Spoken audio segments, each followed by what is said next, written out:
गोंदिया आज उपस्थित असलेले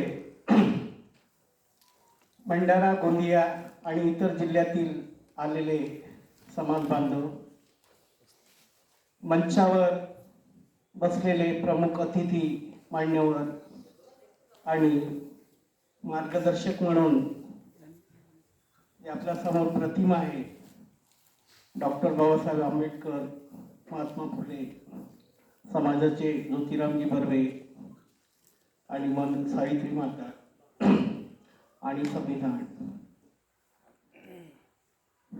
मित्र,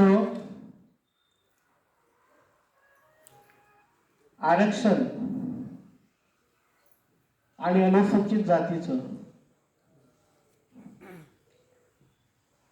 धोबी समाज आणि ढिवर समाज सेम टू सेम, एकच कागद, एकच जिया, एकच समस्या काढण्यात आलेला आहे 1936 पासून. मी सर्वप्रथम तुम्हाला हे सांगेन का आपण अनुसूचित जातीमध्येच काय समाजाचे जे कार्यकर्ते आहेत, बरेचशा लोकांना काही गैरसमज आहे, कोणी एनटी मध्ये सध्या टाकलेला आहे. म्हणजे अनुसूचित जातीमध्येच काय का ज्या जातींना अस्पृश्यता अनटचेबल म्हणजे अस्पृश्य मानलं गेलं, ज्यांच्या विटाळ ज्यांच्या सावलीमुळे विटाळ होतो, ज्यांच्या बोलण्यामुळे विटाळ होतो, ज्यांना स्पर्श केल्यामुळे विटाळ होतो, अशा जातींना अस्पृश्य अनुसूचित जातीमध्ये गणल्या गेलेलं आहे. आणि हे केव्हा गणलेलं गेलेलं आहे, याचा सर्व जो झालेला होता हा जवळपास 1880 ते 85 मध्ये इंग्रज समाजशास्त्र एन्थॉवेन आणि त्याचे काही अजून काही जे समाजशास्त्रज्ञ होतं तेव्हापासूनच ही जी ढिवर समाज आहे ही अनुसूचित जातीमध्ये जवळपास, मग त्यानंतर शेड्यूल कास्ट फेडरेशन 1935-36 मध्ये बाबासाहेबांच्या काळामध्ये, तेव्हापासून आपण अनुसूचित जातीमध्ये आहोत. ढिवर समाज हा विशेषतः भंडारा जिल्ह्यामध्ये, तसंच हा धोबी समाज सुद्धा भंडारा आणि बुलढाण्यामध्ये. आणि आपला जो राज्य होता सीपी अँड बेरारचं राज्य होतं, म्हणजे जुन्या मध्य प्रदेश, आणि त्याची राजधानी आपली नागपूर. तर हा जो समाज आहे हा अनुसूचित जातीचं निकष पूर्ण करतो म्हणून 1936 मध्ये आपण आलेलो आहोत. नव्यानं काही मागत नाही आहोत. आपला जसं 7/12 कसं राहतो, 7/12 आपल्या आजोबांचे नाव, वडिलांचे नाव, पूर्वजांचे नाव, तसंच हे लिहिलेले होते. परंतु आपण अशिक्षितपणामुळे म्हणा ते आपल्याला आतापर्यंत माहीत नव्हते. पण जेव्हा आपण कागदपत्र जेव्हा संशोधन करायला लागलो, सर्च करायला लागलो, आपल्यामधले काही लोक शिकले, त्यांनी अभ्यास करायला लागले, आणि हे सगळ्या गोष्टी झाल्यानंतर मग आपल्या लक्षात आलं, अरे हे तर आपलं हक्कच होतं. अशासाठी आमची जी संघटना आहे महाराष्ट्र परिषद सेवा मंडळ 1960 मध्ये रजिस्टर्ड झालेली त्या काळातली, आणि 60 पासून आमचे जे काही शिकलेले फार कमी लोक होते ते असे संशोधन करायला लागले. एक कागद वगैरे त्यांना मिळायला लागले. जवळपास 60 पासून ही आमची लढाई, 60 पासून आम्ही लढत आहोत. एक कागद मिळाले. जवळपास आता मी ऐकलेलं आहे बनसोडे सरांचं, असंच एक आमचे कार्यकर्ते होते स्वर्गीय, जे माजी अध्यक्ष होते आमचे, एक फाले सर म्हणून, अशीच एक कमिटी निवेदन दिले, त्यांना निवेदन दिलं अनुसूचित जातीचे आहे म्हणून. त्यावेळेस तत्कालीन सोनू तात्या पाटील म्हणून ते गृहराज्यमंत्री महाराष्ट्रातील जोड्यातील, आणि मोनालताई गोरे यांच्याकडे असंच निवेदन दिलं. आणि निवेदन दिल्यानंतर काय केलं का एक कमिटी स्थापन झाली होती त्या काळात, कालेलकर समिती, आणि मुंडाल गोरेच्या मार्फत एक समिती टाटा विज्ञानची समिती आहे. हे विज्ञान समितीचं एक प्राध्यापक सुमा चिटणीस म्हणून त्यावेळेस SNDTच्या कुलगुरू होत्या. त्यांनी असं सर्वे केलं आपल्या समाजाचं, जसं तुमचं हे बनसोडे सरांनी केलं का नाही, तर त्यावेळेस त्यांनी अनटचेबल असल्याचा पुरावा त्यावेळेस अहवाल दिलेला होता. आणि त्याचबरोबर एक नावी समाज आहे. नावी समाज हा सुद्धा अनटचेबल मध्ये अपृष्ठांमध्ये येतो. त्यांच्याकडे कागदपत्र नव्हते, ते पण आले भेटायला, एक आयोग भेटायला आला म्हणून, तर ते पण आले होते आणि त्यांनी सांगितलं की बाबा धोबी समाजाची जी समस्या आहे, जे काही कागदपत्र आहेत तेच आमचे कागदपत्र समजून घ्या, आमची पण समिती आहे. आणि त्या काळात जवळपास 75 ते 77च्या काळामध्ये टाटा समितीनं उमा चिटणीसांनी अहवाल दिलेला होता. अहवाल दिलेला होता का धोबी समाज हा अनटचेबल आहे. तर तिनं काय केलेलं होतं, अनटचेबल साठी 2 गोष्टी महत्वाच्या असतात. इथनोग्राफी रिपोर्ट म्हणतात त्याला, मानववंशशास्त्राची रिपोर्ट. म्हणजे आपल्या समाजाची, आपल्या जातीची संस्कृती कशी होती, कल्चरल कशी होती, जन्म, मृत्यू, लग्न सोहळा, त्याच्यानंतर पूजा अर्चना, त्याच्यानंतर सार्वजनिक जीवनामध्ये आपले घरदार कसे असतात वगैरे, व्यवसाय काय असतो वगैरे, ह्या सगळ्या चालीरीती, रीतिरिवाज ते इथनोग्राफी रिपोर्ट्स मध्ये येतात मानववंशशास्त्राच्या. आणि त्याच्यामध्ये सुद्धा आपण पात्रता आहोत, इथनोग्राफीमध्ये आलो म्हणूनच आपण अनुसूचित जातीमध्ये आलेले आहोत. आणि दुसरं असते पॉप्युलेशन डेटा. पॉप्युलेशन डेटा म्हणजे लोकसंख्येचं गोळा करायची, माहिती गोळा करायची, त्यांची शैक्षणिक परिस्थिती कशी आहे, आर्थिक परिस्थिती कशी आहे आणि सामाजिक दर्जा कसा आहे, ह्या गोष्टी त्याच्यामध्ये येतात. आता तुमची जी समिती आता ही गोखले समिती मला वाटतं पहिलाच असेल, म्हणजे हा बाळ आहे तुमच्याकडचा. आमच्याकडचा अशा समित्या जवळपास 10-12 समित्या झालेल्या आहेत. समित्या झाल्या, त्याचा अहवाल दिलेला आहे. आता ही काय करेल तुमची समिती, अहवाल ही गोखले समिती काय करेल, बनसोडे सर हे अहवाल कुठे देतील, बार्टीला देतील. बार्टी काय करेल, बार्टीचे अधिकारी खूप मोठे बदमाश असतात, लक्षात ठेवा. ती काय करेल, ह्या समितीसोबत दुसरा एक अहवाल करेल केवळ धीवर समाज हा अस्पृश्यता पाळत नाही. कारण धीवर समाजाचे लोक इतर समाजाच्या घरी पाणी भरतात, पाणी भरतात ना, भांडे वगैरे, भांडे त्या काळामध्ये लग्न कार्यामध्ये, मरणा तोरणामध्ये नाही का पाणी भरायचे, ग्रामीण भागामध्ये नाही का पाणी भरतात. हे अस्पृश्य नाहीये, धुराचं पाणी पिलं जाते. हे धुवर लोक, समाजाचे लोक मंदिरामध्ये जातात, मंदिरामध्ये जातात, पूजा अर्चना करतात, म्हणून हे अस्पृश्यता पाळत नाही. तिसरं असं सांगतील काय, हे जर मरण पावले धुवर समाजाचे लोक, तर ते एकच आपल्या अंत्ययात्रा यांची स्मशानभूमीमध्येच जाते, जे हिंदूंची आहे त्याच्यामध्येच जातात, म्हणून हे धीवर समाज अस्पृश्यता पाळत नाही. अस्पृश्यता हा महत्वाचा आहे. हा, मग ते म्हणतील असे का धीवर समाज याच्या शिक्षणाचा दर्जा फार कमी आहे, हे मान्य करतील. यांचं शिक्षण कमी आहे, यांना नोकऱ्या कमी आहेत, यांचा सामाजिक दर्जा हा कमी आहे, हे मान्य करतील ते. परंतु अनटचेबल, अस्पृश्यता हे मान्य करणार नाहीये. मी त्यांचा भाषण स्पीच ऐकलेला, त्यांनी म्हटलेलं आहे का फक्त मी अहवाल पॉझिटिव्ह बार्टीला देईल. मग बार्टीचे लोक काय करतील, हा अहवाल आणि तो त्याच्यासोबत अहवाल हा केंद्र शासनाकडे पाठवतील. केंद्र शासनाकडे पाठवतील. केंद्र शासन काय म्हणेल, धीवर समाज अस्पृश्यता पाळत, याची कॅटेगरी आपला अस्पृश्यता पाळत नाही, यांना देण्याचा काही अधिकार नाही, हा असा अहवाल येईल.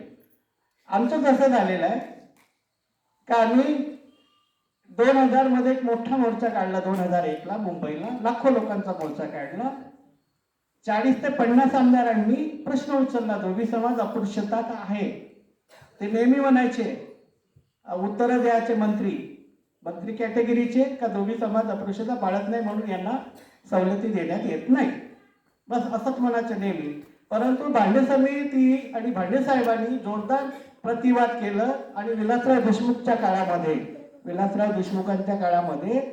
विलासराव देशमुखांनी असं म्हटलं का आता एक भांडे साहेबांच्या नेतृत्वामध्ये एक समिती तयार करा आणि हा पूर्ण सर्वे करा. तर त्यावेळेस आम्हाला माहित होतं, आमच्याकडे 1996चा बार्टीचा अहवाल आहे माझ्याकडे उपलब्ध, 50 ते 60 पानाचं. ते काय करायचे का अस्पृश्यता पाळत नाही म्हणून असं निकष पूर्ण करत नाही म्हणून ते नेहमी द्यायचे. म्हणून काय केलं आम्ही त्यावेळेस भांडे समितीमध्ये, ज्यावेळेस विलासराव देशमुख होते त्यावेळेस आमचे बी पर्सनल संबंध होते, आणि योगायोगाने जे नाना पटोले आहेत ते माझे वर्गमित्र आहेत, इथले जे आमदार आहेत साकोलीचे. आम्ही त्यांनाही म्हटलं होतं का हा समाज कसा होईल, म्हणून भांडे समितीमध्ये आमच्या विचाराचे काही लोक पाहिजे म्हणून इकडचे आपले नाना पटोले, आमच्या समाजाचे 2 लोक आणि एक साहेबराव लेंदे, असे 4-5 लोकांची समिती बनली. त्या समितीने रिसर्च केला, जसं तुमची रिसर्च केला आपलं तसंच आमचं पण रिसर्च केला आणि अहवाल पॉझिटिव्ह दिला. त्यांनी स्पष्ट म्हटलेलं आहे की बाबा हा समाजावर अन्याय झालेला आहे, हा जेव्हा कधी होईल तेव्हा होईल, केंद्रामध्ये पाठवा, परंतु तत्कालीन घटनेचं 15वा कलम आहे, तुम्ही राज्य सरकारला अधिकार आहे का त्या समाजाच्या जो काही अडचणी असतील त्या सदृश्य तुम्ही सवलती देण्यात यावं. परंतु ते पाळलं गेलं नाही. भांडे समितीच्या वेळेस जेव्हा पाठवायची वेळ आली आणि सुशील कुमार शिंदे होते त्यावेळेस, आम्ही पण त्या कॅबिनेटला गेलेलो होतो, त्यावेळेस जवळपास 15 ते 20 आमदारांनी, अनुसूचित जातीच्या 15 ते 20 आमदारांनी त्या आमच्या समितीला अहवालाला विरोध केला.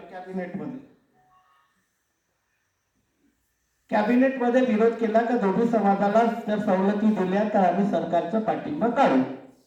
सुलेखा कुंभारे, नमिता मुंगडा आणि जे काही 15-20 आपले अनुसूचित जातीचे लोक होते त्या आमदारांनी प्रेशर केला. ट्रायबलच्या लोकांनी आणि अनुसूचितच्या 28 लोकांनी विरोध केला का दोघा समाजाला जर तुम्ही सवलतीचा प्रस्ताव दिला तर आम्ही सरकारला पाठिंबा करू. मग काय केलं, त्या भांडे समितीचा एक पॉझिटिव्ह रिपोर्ट आणि बार्टीचा अहवाल आमच्या विरोधात हा कुठं पाठवला, दिल्लीला पाठवला. मग दिल्लीला गेल्यानंतर काय झालं, अरे तुमच्या जर मनामध्ये जर असतं सरकारला का बा आम्हाला द्यायचं, तर मग तुम्ही आमच्या विरोधी कसं पाठवता, तुम्ही अहवाल कशाला पाठवता.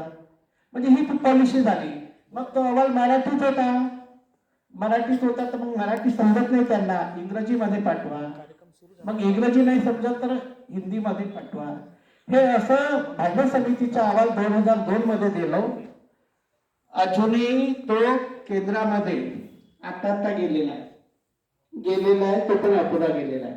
जसं तुमचं कसं होईल, आता तुमच्या माहितीसाठी सांगतो, हा जर अहवाल जर गेला तुमचं तर हा अहवाल पाठवतील RGI ला, register general of India, RGI म्हणतात त्याला, जनगणना जो कार्यालय आहे पूर्ण देशाचं, त्याच्यामध्ये झालं. आजची एक समिती, आजच्या समाजाची एक संघटना आहे, गेल्या 8 वर्षापासून त्याच्यावर काम करत आहे. अहवाल गेला, पुन्हा तो वापस आला, पण ते माहिती काही नाही होती. मग त्यांनी काय केलं, RGIनी 18 पानाचं 18 प्रश्नावली पाठवल्या, 18 कॉलमचा एक फॉर्मेट पाठवला. मला काय म्हटलं त्यांनी, या फॉर्मेट मध्ये पाठवा तुम्ही, हा अहवाल असा नाही पाहिजे आम्हाला, तो फॉर्मेट मध्ये पाठवा. मग काय केलं, त्या फॉर्मेट मध्ये गेल्यानंतर मागच्या 1-1.5 वर्षापूर्वी आम्ही दिल्लीला गेलो तेव्हा आम्हाला माहित पडलं का हा अहवाल फेटाळला गेलेला आहे. पहिल्यांदा गेला, दुसऱ्यांदा गेला, दुसऱ्यांदा कळलं का फेटाळला गेला, तिसऱ्यांदा परत आला तो. आणि आता काय झालं, तो मधात ऑगस्ट मध्ये अधिवेशनामध्ये काही आमच्या संघटना आहेत, राजकीय संघटना आहेत, समाजातील लोक मोठेपणासाठी एक दबाव टाकून त्यांनी आम्हाला श्रेय मिळालं पाहिजे म्हणून तो अहवाल पुन्हा पाठवला, RGI कडे पाठवला. पण हे पाठवत असताना 2 महत्वाच्या गोष्टी होत्या RGIनी, का इथनोग्राफी रिपोर्ट्स, मानववंशशास्त्राची रिपोर्ट पाहिजेत आम्हाला, आणि पॉप्युलेशन डेटा पाहिजे, तालुका जिल्हा आणि आपलं तालुका आणि जिल्ह्याचं आम्हाला माहिती पाहिजे समाजाची. जवळपास ह्या विषयामध्ये मी मागच्या फरवरीपासून विदर्भातील 11 जिल्हे आणि मराठवाड्यातील 8-9 जिल्हे, जवळपास 20 जिल्ह्याचं पॉप्युलेशन डेटा मी स्वतः तयार केलेला आहे. बाकीच्या कार्यकर्त्यांनी, आता सिनियर असल्यामुळे बाकीच्या कार्यकर्त्यांनी महाराष्ट्रातील जवळपास 10.5 लाखाचं पॉप्युलेशन डेटा आम्ही तयार केलं महाराष्ट्रामध्ये. का चला भाऊ, जेव्हा कधी जनगणना होईल तेव्हा होईल, पण एक ऑथेंटिक म्हणून, एक रजिस्टर्ड संस्था म्हणून का बाबा आम्ही आमच्या समाजाकडून, आमच्या कार्यकर्त्याकडून हा डेटा तयार केलेला आहे.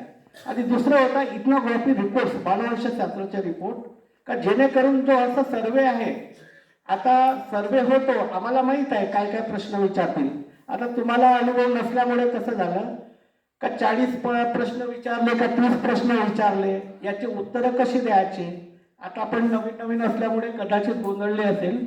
आता यांचा आम्हाला अनुभव आहे, ते प्रश्न काय विचारतील आणि आम्ही आमच्या कार्यकर्त्यांना काय सांगू का काय काय उत्तरं द्यायचे, कसे द्यायचे. आता हे आम्हाला अनुभव असल्यामुळे आम्ही प्रशिक्षित केलेलं होतं काही लोकांना, आणि अशीच पाळी अजून पुन्हा येईल म्हणून आम्ही 1 वर्ष नंतर येणारा जो समिती वगैरे आहे का नाही, याचं आमचं प्रशिक्षण चालू आहे, जेणेकरून आपला अहवाल कसं पॉझिटिव्ह जाईल म्हणून. तर प्रश्न कसा आहे का आता आरजीआयला गेलेला आहे, आरजीआयला तिसऱ्यांदा आमचा रिपोर्ट गेलेला आहे, भांडे समिती सोबत एक रिपोर्ट गेलेला आहे. याच्यामध्ये सुद्धा इथनॉग्राफी रिपोर्ट्स आणि पॉप्युलेशन डेटा गेलं नाही, आणि बार्टीला जवळपास 350 पानाचे अहवाल दिलं, 350 पानाचं अहवाल दिलं. एक शिंदे मॅडम होती, आता ते नुकतंच त्याला निलंबित करण्यात आला दिला. बार्टीचे लोक खूप बदमाश असतात, ते बोलतात वेगळे आणि करतात वेगळं. तर त्याच्यामुळे काय झालं का आम्ही पुन्हा अजून एक मीटिंग लावली.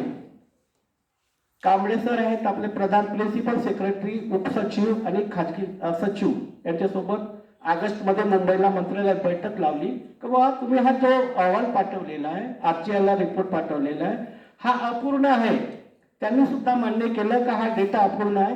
3दा गेल्यानंतर हा फेटाळला तर कायमचे दरवाजे ह्या समाजाचे बंद होतील, म्हणून आमच्या पत्रावर ऍक्शन झाली.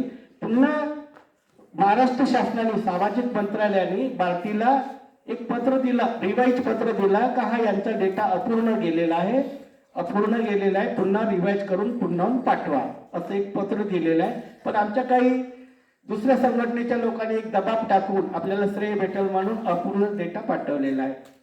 इथपर्यंत गोष्ट झालेली आहे. प्रश्न कसा आहे का आपण 2 प्रकारे आपण लढत होतो. एक राजनीतिक लढा, जसं आपण आंदोलन करतो, मोर्चे करतो, आणि एक अहवाल बनते, अहवाल मग केंद्राला जातो, हा झाला प्रशासकीय लढा झाला. आणि दुसरा लढा आहे आता न्यायालयीन लढा आहे. तर प्रश्न कसा झालेला आहे का हे आम्ही सगळं केलेलं आहे. आम्हाला माहित आहे का राजकीय पाठबळ नाही आहे, आमचे आमदार नाही आहेत, खासदार नाही आहेत, म्हणून आपला प्रश्न जीव ओतून बोलणारे भेटणार नाही. 1-2 भेटले तर भेटले, तर परत काही होत नाही. म्हणून आम्ही काय केलं, न्यायालयीन लढा जवळपास 93 पवनी आहे, पवनीमध्ये आम्ही जिल्हा अधिवेशन घेतलं आणि न्यायालयीन लढा एक प्रोजेक्ट ठेवला आम्ही. न्यायालयीन लढा का आम्ही आता कोर्टातूनच आपली लढाई लढणार आहोत.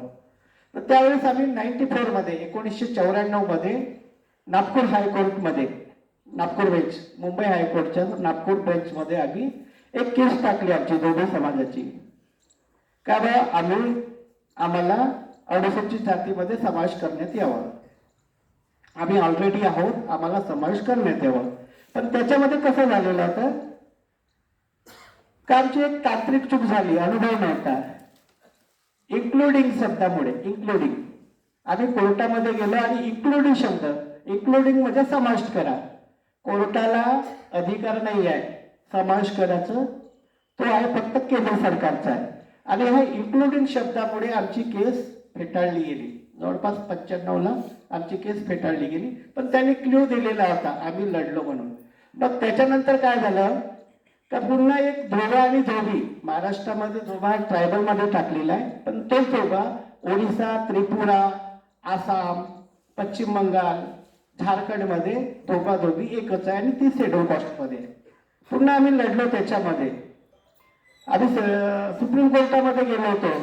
आता सुप्रीम कोर्टाच्या वकिलांनी त्याच वेळेस म्हटलं का जवळपास 5 लाख रुपये फी म्हटली एका हिअरिंगची. एक हिअरिंग म्हणजे एका तारखेचे 5 लाख रुपये. पण गरीब समाज असल्यामुळे आम्ही काही जमलं नाही आणि आमची काही वर्गणी जमली नाही, म्हणून आम्ही मुंबई हायकोर्टच्या नागपूर बेंचमध्ये ती केस टाकली होती. ज्यांनी जे माळा समाजाचे केस जिंकली नाही का, त्याच वकिलाकडे टाकलेली होती. त्याच्यामध्ये कसं झालेलं होतं का यश मिळणार होतं, पण तिथंही राजकारण आलं. वडील तयार तर पोरगी विरोधात, आणि सुप्रीम कोर्टाचे त्यावेळेस केंद्राचे सचिवच उपलब्ध नाही राहिले, आपल्या तारखेला उपलब्ध नाही राहिले. परंतु केस निर्णय देताना त्यांनी म्हटलं की तुम्ही सुप्रीम कोर्टामध्ये जाऊ शकता म्हणून.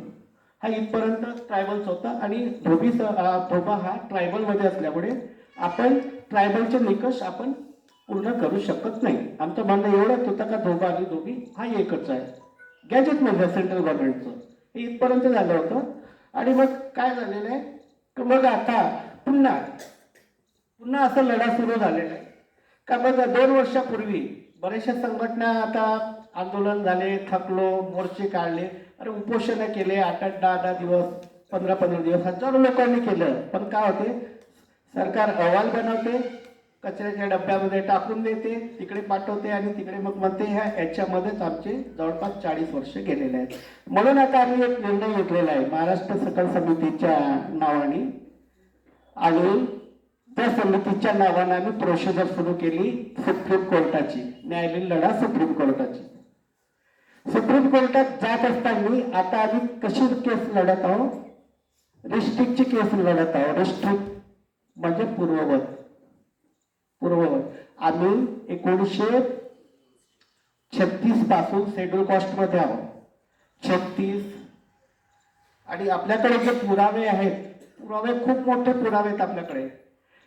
Government of India schedule caste order 1936, 30 एप्रिल 1936 पासून लिगली आपण अनुसूचित जातीमध्ये आहोत, धोबी आणि ढोबळ, लक्षात ठेवा. त्याच्यानंतर government of central province CP and बेरारचा जो एक 4 डिसेंबरचं परिपत्रक आहे, 4 डिसेंबरचं, याच्यामध्ये सुद्धा धोबी ढिवर हा शेड्यूल कास्ट मध्ये आहे. त्याच्यानंतर सीपी अँड बेरारचे रूल्स आहेत. लोकल गव्हर्नमेंट ऍक्ट 1948 मध्ये सुद्धा 3 डिसेंबर 1948च्या GR परिपत्रकामध्ये ढिवर धोबी हा अनुसूचित जातीमध्ये हे पुरावे आहेत, कागद आहेत, गव्हर्नमेंटचे कागद आहेत, लक्षात ठेवा. त्याच्यानंतर मध्य प्रदेश जनपद मॅन्युअल 1 डिसेंबर 1955चं, जनपद म्हणजे जिल्हा परिषद जसं आहे का नाही, सीपी अँड बेरारमध्ये जनपद म्हणायचे आहे जुन्या मध्य प्रदेश किंवा मध्ये, त्याच्यामध्ये सुद्धा ढिवर समाज हा अनुसूचित जातीमध्ये आहे. भंडारा जिल्ह्यामध्ये, आम्ही भंडारा बुलढाण्यामध्ये आहोत. आणि CPR इकडे रायसेन, इंदोर, भोपाळ आणि रायपूर आणि बिलासपूर मध्ये शेड्यूल कास्ट मध्ये. त्याच्यानंतर officer on special duty 7 October 1958चा परिपत्रक आहे, याच्यामध्ये ढिवर समाज हा शेड्यूल कास्ट मध्ये आहे. त्याच्यानंतर गॅजेट ऑफ इंडिया सेंट्रल गव्हर्नमेंटचं 15 एप्रिल 1950, याच्यामध्ये सुद्धा आपण अनुसूचित जातीमध्ये आहोत, ढिवर समाज. त्याच्यानंतर ऍडव्हर्टाइजमेंट नागपूर PSC, जसं MPSCचं राहते तसं PSC मध्य प्रदेशचं आहे 24 ऑक्टोबर 1953, त्याच्यामध्ये सुद्धा ढिवर समाज हा अनुसूचित जातीमध्ये आहे. हे कागद आहेत, दस्तावेज आहेत, लक्षात ठेवा. त्याच्यानंतर आमच्याकडे कास्ट सर्टिफिकेट आहे. तुमच्याजवळ एक देवाणी आहे, त्याच्यामध्ये वासुदेव बोरकर नावाचे आमच्या एक समाजाचे आपले कार्यकर्ते होते, नायब तहसीलदार होते, त्यांच्याकडे जवळपास 27/7/1960ची शेड्यूल कास्टची, धोबी शेड्यूल कास्टची कास्ट सर्टिफिकेट आहे, आमच्याकडे उपलब्ध आहे, पुरावे आहेत. त्याच्यानंतर सुमा चिटणीस मी जे म्हटलेलं होतं 14 जानेवारी 1978 शेड्यूल कास्ट आम्ही निकष पूर्ण करतो. त्याच्यानंतर भांडे समिती हे आमच्याकडे पुरावे आहेत. त्याच्यानंतर कोर्टामध्ये असे बरेचसे आहेत. त्याच्यानंतर सेन्सस ऑफ 1961 आहे. त्याच्यानंतर 6 ऑगस्ट 1949चा आहे. हे सगळ्यामध्ये धोबी ढिवर हा जो समाज आहे हा अनुसूचित जातीमध्ये आहे, लक्षात ठेवा. आणि ह्या 2 जाती नाही तर जवळपास 15 जाती आहेत. 15 जाती ह्या अनुसूचित जातीमध्ये आहेत. आणि डिस्ट्रिक्टची केस अशी आहे का आम्ही 10 एप्रिल 1950 पर्यंत शेड्यूल कास्ट मध्ये आहोत. आणि प्रेसिडेंटल जो ऑर्डर बनलेला आहे ऑगस्ट 1950 मध्ये, ह्या 4 महिन्यामध्ये जवळपास धोबी ढिवर सहित 13 म्हणजे 15 जातींना कमी करण्यात आलेला आहे. 15 जातींना कमी करण्यात आला. ह्या 15 जातींना कमी करण्यात आलेला आहे, तर याचं कुठलंही अमेंडमेंट नाही आहे.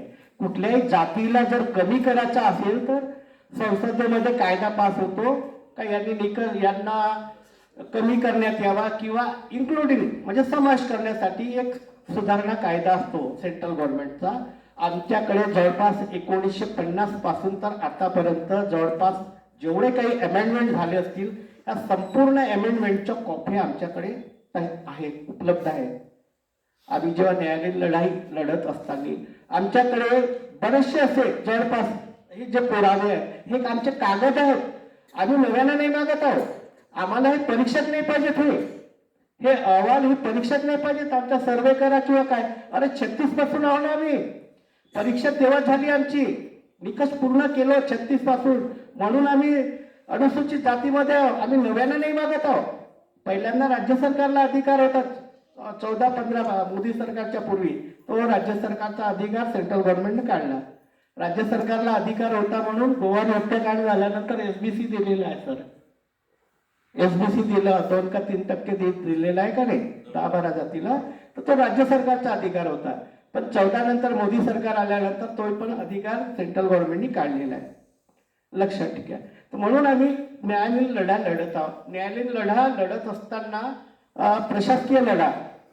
आता प्रश्न कसा आहे का आरजीआय आणि अहवाल कसं पाहिजेत आपल्याला. नुकतंच कातिया समाजाचं मागच्या वर्षी ह्या चालूच वर्षामध्ये कातिया समाज सुप्रीम कोर्टामध्ये केस टाकली होती अनुसूचित जातीची.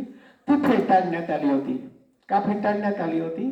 त्या फेटाळण्यामध्ये एक महत्वाचं कारण होतं का रेफरन्स दिलेला होता सुप्रीम कोर्टाने का आरजीआय कडे यांचा डेटा उपलब्ध नाही आहे. आरजीआय कडे यांचा डेटा उपलब्ध नाही. आरजीआय कडे कोणता डेटा. पॉप्युलेशन डेटा आणि इथनोग्राफी रिपोर्ट्स.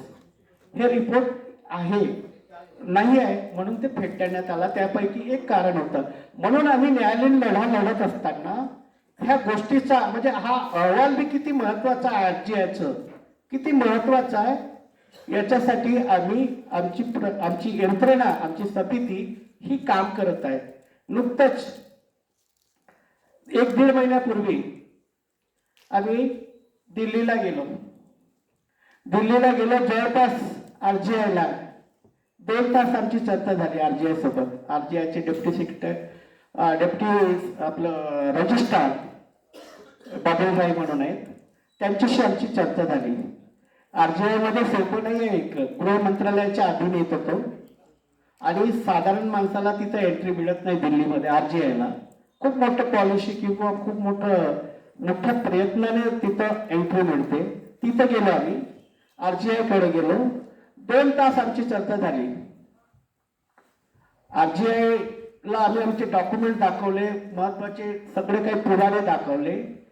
ते तर नकारच देतात आरजीआयचे लोक. परंतु शेवटी मोठा आर्ग्युमेंट केल्यानंतर ते तयार झाले. त्यांचं असं म्हणणं होतं का तुम्हाला जर आम्ही दिलं तर इतर जाती सुद्धा मागतील. मग त्यांना कसं करायचं. अरे जे लिगल असेल त्यांना द्या ना तुम्ही. आम्ही आमचे कागदपत्र झाले. खूप मोठ्या प्रयत्नानंतर शेवटी त्यांनी 2 तासानंतर ठीक आहे तुमचं रिपोर्ट आम्हाला द्या, भंडारा आणि बुलढाण्याचं आम्हाला अहवाल द्या. आमच्यात काही मूर्ख लोकांनी इथनोग्राफी आणि पॉप्युलेशन डेटा पाठवला नाही. अपूर्ण ज्ञान म्हणा किंवा अपूर्ण हे याच्या राजकारणाचं वास असल्यामुळे श्रेयवादामुळे. पण आम्ही त्याला कन्सिडर केलं. आम्ही त्यांना पत्र दिलं का तुम्ही आपल्या स्तरावर महाराष्ट्र गव्हर्नमेंटला किंवा सरकारला सांगा का तुम्ही इथनोग्राफी रिपोर्ट्स आणि पॉप्युलेशन डेटा तुम्ही आम्हाला सादर करा. भलाई 2 महिने 3 महिने जशी तुमची समिती बनलेली आहे का नाही गोकुली समिती, तशीच एखादी समिती कमिटी बनवा आणि तो अहवाल आम्हाला मागवा. असं आम्ही एक पत्र दिलेलं आहे त्यांना. आणि इथनोग्राफीसाठी आमचं तयार झालेलं आहे आणि पॉप्युलेशन डेटा पण झालेला आहे. हे करत असताना आम्ही पुन्हा एक महत्वाचं अपील सुप्रीम कोर्टामध्ये आम्ही पहिल्यांदा 3 वकील पाहिले होते. 3 वकील पाहिले, कागदपत्र दिले. परंतु आमच्या अशा लक्षात आलं का वकील आम्हाला न्याय देऊ शकेल नाही म्हणून जवळपास आम्ही तो वकील आम्ही चेंज केलेला आहे सध्या आपलं. पण हे करत असताना आम्ही राष्ट्रपतीकडे गेलो आणि राष्ट्रपतीकडे आम्ही एक अपील टाकलेली आहे. PLI राष्ट्रपतीकडे आम्ही एक अपील टाकलेली आहे आणि योगायोगानं त्या राष्ट्रपतीच्या अपीलला आम्हाला नंबर भेटलेला आहे. फक्त आम्ही ही गोष्ट फक्त आमच्या 5 लोकांमध्येच आहे. महाराष्ट्रामध्ये 5-6 लोकांमध्ये आमची कोर कमिटी असते, खूप गुप्त असते. राज्य आमच्या संघटनेला नाही सांगितलंय, जिल्हा संघटनेला नाही, आणि तालुका लेअर 3 लेअर आहेत आमच्याकडे, त्यांना आम्ही पोहोचवलेले. काही काही गुप्त असतात, गोपनीय असतात हे काम करत असताना. योगायोगानं मी तुम्हाला सांगत आहे त्याला नंबर पडलेला आहे. कदाचित सेंट्रल गव्हर्नमेंटमध्ये हालचाल चालू झालेली आहे, कदाचित कोर्टात जाण्याच्या पूर्वी तो काम होऊ शकते. त्याची अपॉइंटमेंट म्हणजे कायदा आणि न्याय मंत्री सेंट्रल गव्हर्नमेंट आणि सामाजिक वेलफेअर याच्यासोबत एक बैठक बी लागू शकते आमची. तर त्याच्यासाठी आमची एक तयारी होती. आता पुढच्या आठवड्यामध्ये दिल्लीमध्ये वकिलाकडे नवीन एक वकील बी ठरवलेला आहे आम्ही, महाराष्ट्रातीलच आहे, महाराष्ट्रीयन, गाझियाबादमध्ये, आणि त्याच्याकडे सुद्धा आम्ही आमची केस टाकत आहोत. म्हणजे आम्ही असं जो अनुभव आलेले आहे, खूप टेक्निकल गोष्टी असतात, भाषण द्यायला काही नाही राहत, पण जेव्हा सुप्रीम कोर्टामध्ये किंवा कोर्टामध्ये जातो तर ते कागद पाहला जाते, कागदावर सगळं खेळ असतो. आणि कागदावर खेळ असताना सुप्रीम कोर्ट एवढं सोपं नाही. आम्ही जेव्हा गेलो तर त्यांची फी माहीत आहे का? 1 लाखापासून तर 11 लाख रुपये एका हिअरिंगची, एका तारखेची 1 पासून तर 11 लाख रुपये. आणि आमचं प्रोजेक्ट आहे 12 हिअरिंग किंवा 6 हिअरिंग बी होऊ शकते. 2 वर्षाचा आमचा प्रोजेक्ट आहे. आणि योगायोगानं आम्हाला आमच्या समाजातील एक दानशूर व्यक्ती मिळालेले आहे. त्यांनी सगळं म्हटलेलं आहे का हा जो खर्च आहे कोर्टाचा खर्च मी स्वतः करेन, कोणाला समाजाला साधारण मागण्याची काही गरज नाही आहे.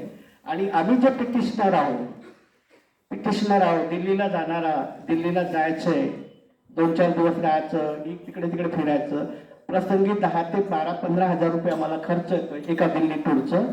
तर जितकं राहील आम्ही हे पर्सनल करू, पण समाजाकडून 1-2 रुपया मागायचं नाही. जे कार्यकर्ते आहेत, निस्वार्थ लोक आहेत, अराजकीय लोक आहेत, अशा लोकांनी लढायचं. आणि इथपर्यंत आमचा हा जो लढा आहे, हा लढा म्हणजे आता हे चालू आहे. मला असं वाटते का हा अनुभवातून आणि योगायोगाने हे जे काही डॉक्युमेंट्स आहेत, हे डॉक्युमेंट्स मी सरांनी बघितलं, माझ्याकडे आलेले आहेत. योगेशजी सरांनी बघितलेले आहेत, समितीचे लोक पण आलेले आहेत, माझ्याकडे अजूनही उपलब्ध आहेत, माझे बॅग तयार आहे. खूप मोठं गोपनीय आहे. आणि यांची संख्या जवळपास 10,500 पानांचं आमच्याकडे आज रेकॉर्ड आहे. 10,500 पानाचा रेकॉर्ड आहे आमच्याकडे. हे झाले कागद झाले. आणि याच्या व्यतिरिक्त ज्युडिशियल रेकॉर्ड म्हणजे न्यायालयीन जी कोर्ट कचेरी आहे. आता प्रश्न कसा आहे का धीवर समाज 1950 पर्यंत 36 पासून अनुसूचित जातीत होता. मग एक कायदा बनलेला आहे, एरिया रिस्ट्रिक्शन ऍक्ट 1976, इंदिरा गांधीच्या काळामध्ये. आमचं एक शिष्टमंडळ भेटलेला होता ब्रह्मानंद रेड्डीच्या काळामध्ये, का बाबा एका जिल्ह्यामध्ये असेल तर ह्या जिल्ह्यातील भंडारा जिल्ह्यातील धीवर समाज जर असेल आणि ह्या मुंबईला गेला असेल किंवा पुण्याला स्थायिक झाला असेल तर मुंबई पुण्याच्या धीवर समाजाला तो पूर्ण महाराष्ट्राला लागू होण्यात यावा. हा 76चा कायदा आहे. भंडारा जिल्ह्यातील धीवर समाजाला जर हा अनुसूचित जातीत असेल तर 76च्या कायद्यानुसार, क्षेत्रबंधन कायद्यानुसार संपूर्ण महाराष्ट्रातील धीवर समाज हा अनुसूचित जातीत येईल. हा असं कायदा आहे. जसं आमच्या राजस्थानमध्ये अजमेर जिल्ह्यामध्ये शेड्यूल कास्ट होता, सरकार आम्ही कोर्टात गेलो आणि संपूर्ण राजस्थान जिल्हा हा अनुसूचित जातीमध्ये धोबी समाज आहे. आम्ही 15 राज्यामध्ये अनुसूचित जातीमध्ये आहोत. 15 राज्यात 4 केंद्रशासित अनुसूचित जातीमध्ये आहोत. महाराष्ट्रातही होतं, महाराष्ट्रात बदमाशी केलेली आहे.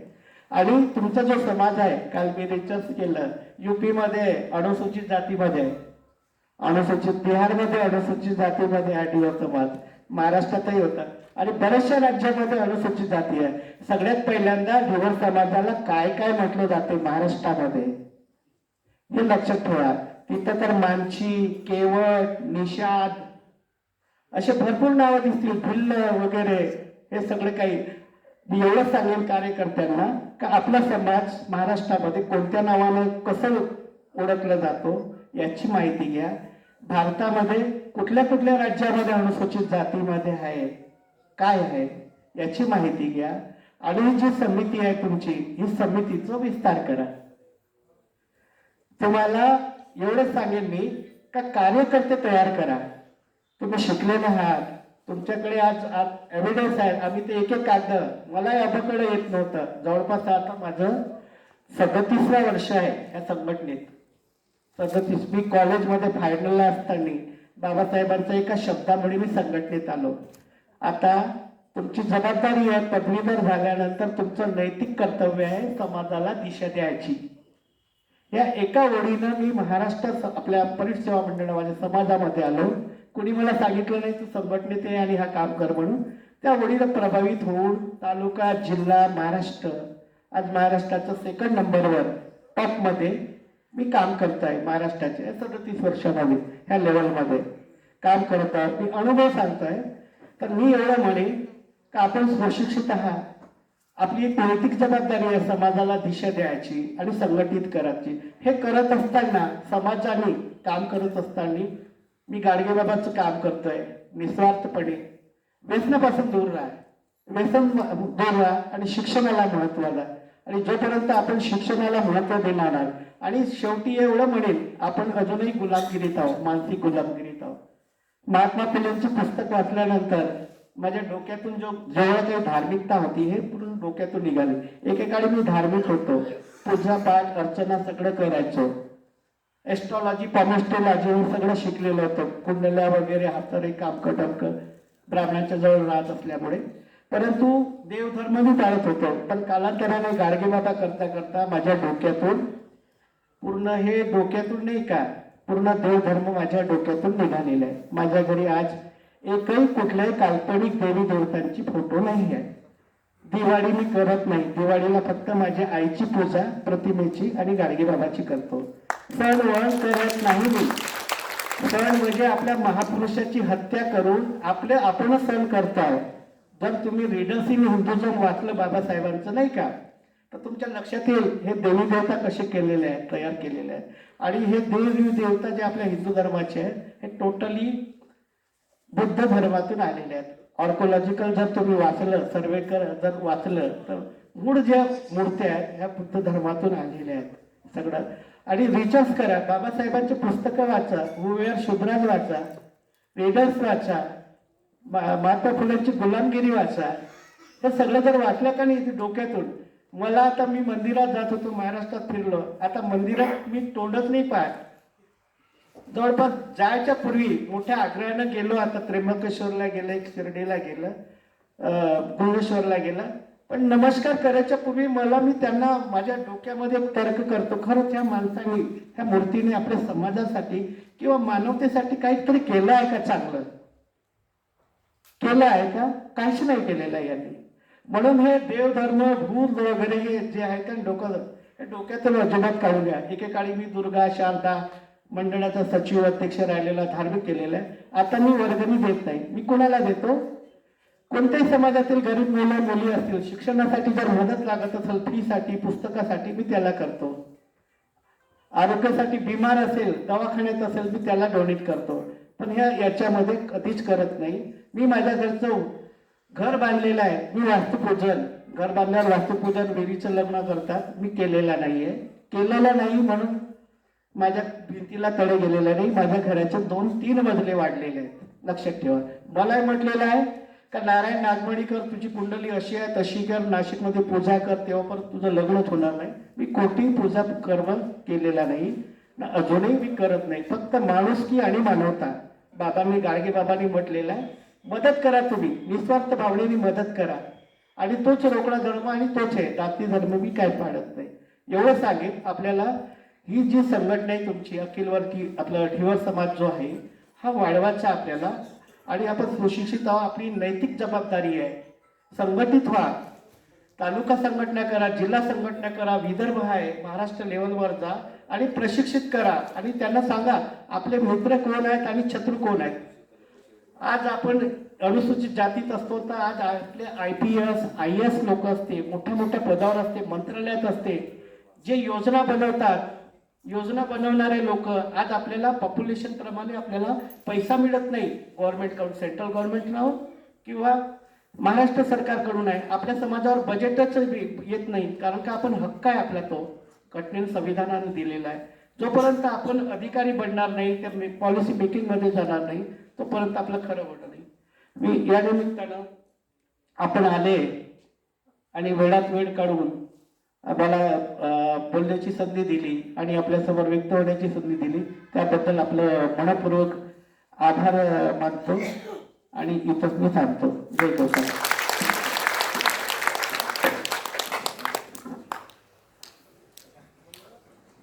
धन्यवाद वाडे साहेब.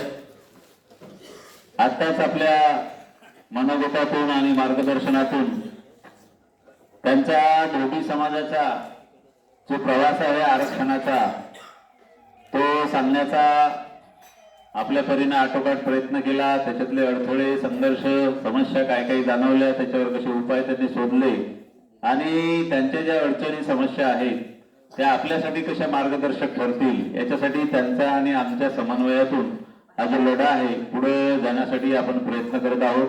त्यांनी सगळ्यांना आवाहन केलं की समितीचं जे कार्य आहे या समितीच्या कार्याला प्रत्येक गावातून सर्वांनी सहकार्य केलं पाहिजे आणि पुढे नेलं पाहिजे आणि व्यापक प्रमाणात ही वाढवली पाहिजे अशा पद्धतीचा एक आशावाद त्यांनी या ठिकाणी व्यक्त केला. पुन्हा सर खूप खूप धन्यवाद. यानंतर एक मनोगत आपण या ठिकाणी घेणार आहोत आणि बरोबर 2 वाजता या ठिकाणी जेवणाची सोय केलेली आहे, कारण आपले समाज बांधव दोन्ही जिल्ह्यातल्या कानाकोपऱ्यातून आलेले आहेत. त्यानंतर मग मुख्य जो या प्रशिक्षणाचा आणि या महाचर्चेचा जो संवाद आहे तो खरोखर सुरू होणार आहे, कारण मनोज केवट सर आपल्याशी हिंदूत साधणार आहेत, सन्माननीय डॉक्टर साहेब दुप्पचारे सर आपल्याशी संवाद साधणार आहेत. तर कोणीही ही व्यासपीठ सोडून जाऊ नये अशी आपणास नम्र विनंती आहे. समितीचे अध्यक्ष यांची परवानगी घेऊन मी आता चहा सांगितलेला आहे. आपण आलू भात, कढी, जिलेबी वगैरे आपण कार्यक्रम आटोपल्यानंतर घेऊ, सर्वांची रजामंदी असेल तर, कारण सर्वजण शांततेत बसले आहेत, कार्यक्रम सुरळीत पार पडत आहे. एक मिनिट, सर्वांनी सांगा की आपण आता करायचं मध्ये की कार्यक्रमानंतर, म्हणजे तुम्ही म्हणाल तसं चालेल. मग कंटिन्यू करायचं, पण कंटिन्यू करायचं की ब्रेक घ्यायचं? कंटिन्यू. तर मी या ठिकाणी आमंत्रित करतो आजच्या विशेष अतिथी सन्माननीय प्राध्यापक डॉक्टर दिशाताई गेडाम, सदस्य अखिल डिवर समाज विकास समिती भंडारा गोंदिया यांनी आपलं मनोगत या ठिकाणी व्यक्त करावं.